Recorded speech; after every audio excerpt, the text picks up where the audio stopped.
Berry Dreams. Pom Pom Pony. So, yeah, I knew this one was going to come in. There's a few others I'm expecting that haven't quite come in yet, but Berry Dreams was one of the big ones I was expecting. And the reason for that, if you're unaware, possibly because you weren't playing during the premiere era, Berry Dreams has become one of the big jokes of the game. Why is that? Well, let's compare her to High Spirits. Now, High Spirits costs 1, has no game text, and provides 1 pink power. Berry Dreams, on the other hand, costs 2, says when you play this card, draw a card, and also has 1 pink power. Now, at first glance, you might think Berry Dreams is the better card. You draw a card out of the deal, right? But here's the thing.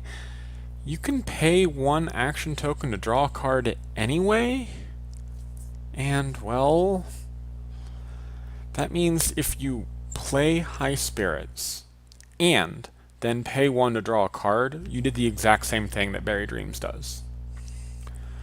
But Berry Dreams forces you to do that. High Spirits doesn't. You can use that other AT that High Spirits has, that you didn't spend, rather, to do something else. Maybe you want to play another friend, like another High Spirits. So for 2 AT, now I have 2 power, while with Berry Dreams, I'd have 1 power and a card. That's the only thing you can get with those 2 AT. So yeah, she's a bit subpar, and of course, I'm not even going to compare her to Flitter, who is even just strictly better than High Spirits. But yeah, so Berry Dreams, not quite the most spectacular card. But here's the thing, she's not exactly an awful card either. She's just never going to be the card that you want to play. But if you think about it, you're still getting 2 AT worth of value out of her. Always. You're getting 1 power for 1 AT and 1 card for 1 AT. That's even value. It's always going to be even value. Even if the, or numerically anyway. But the thing that you lose, like I said, is you lose the flexibility that you would have with High Spirits. So she's not exactly a bad card. She's just not a card you would ever use because there are just always better alternatives. Now, typically, if you're going to pay 2 for entry, you're going to pay 2 for a 2 for 2. And if you want a 1 power entry, you just want to pay the 1 and be done with it. So you're never, like I said, you're never going to use her. And that's just a fact. It's an unfortunate fact of Berry Dreams, and it's why she's become a joke, because there are 2 cards in the same set, the exact same set, that will always be better than her. Always. So she was obsolete the moment she saw print. But that doesn't matter, because we all love her. Seriously. Everyone who makes this joke, they make it, I mean, they make it because it's funny, absolutely. But it wouldn't have been possible without her. People love making this joke. Even today, people will still make Berry Dreams jokes.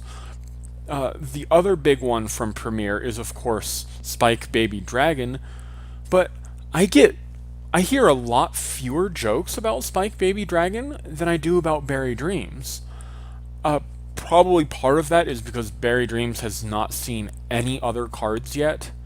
And it's quite possible that she never will. I think this might actually be her only screenshot in the entire show.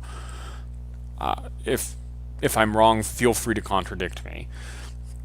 But yeah,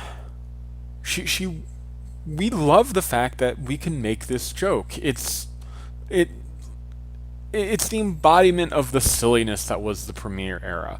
A lot of the Premiere cards were printed without the devs really quite knowing what they were doing yet. They're just there are just a lot of cards that you look back at Premiere and go, really? That's a thing?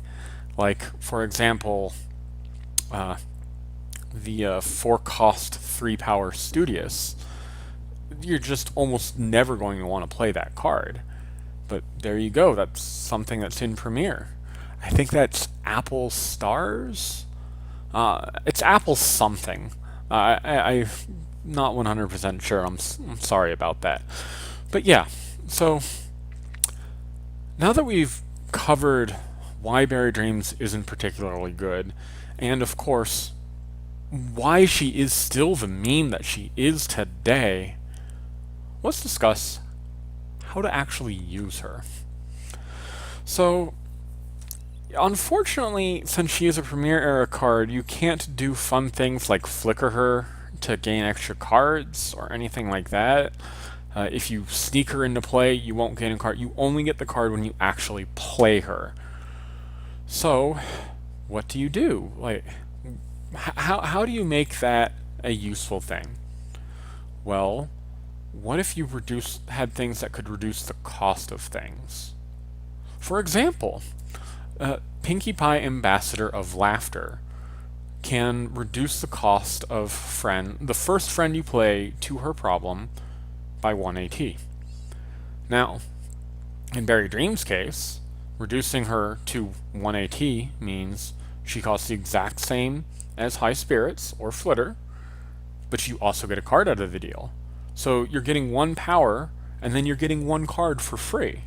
Similarly, you could do the same thing with Cloud Chaser, a flexible flyer, reduce her cost to 0 and then get free cards. So cost reduction, that is the trick if you actually want to use Berry Dreams for reasons besides, lol, I'm using Berry Dreams.